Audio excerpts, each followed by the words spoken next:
কাল রাতে এমন এক মিশনে গেম খেললাম, একাই পুরো স্কোয়াড শেষ করে দিলাম। তুই আবার? আমি তো ফেসবুকে এক ভাইয়ের আইডি হ্যাক করে এত মজা পাইলাম। তাহলে ভাই তোরা শোন, আজ স্কুলে এক ছেলেকে এমন বকা দিলাম, সে তো কাঁদতে কাঁদতে পালাইছে।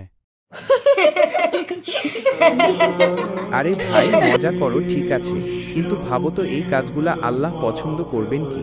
আরে রায়ান, তুই সবসময় এত সিরিয়াস কেন? গেম খেলতেই তো সব ছেলে পছন্দ করে।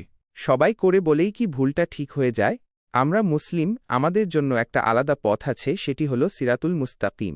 আরে ভাই, তুই তো দেখি পুরো হুজুর হয়ে গেছিস। না ভাই, আমি তো নিজের জন্য ভয় পাই। যদি এখনই মৃত্যু আসে, যদি আল্লাহ জিজ্ঞেস করেন সময় কোথায় ব্যয় করবে। সত্যি বলি রে, অনেক সময় মনে হয় আমি ভুল পথে যাচ্ছি। ভাই, আমি রাতে ঘুমাতে পারি না, মনে হয় সব সময় কেউ দেখছে আমাকে। আমার আব্বু একদিন বলছিলেন, নামাজ না পড়লে কবরেই শাস্তি শুরু হয়। ভাইয়েরা, চলো আজকে মাগরিবের নামাজ একসাথে পড়ি। আমরা যদি আজ না বদলাই, কাল হয়তো সুযোগই থাকবে না।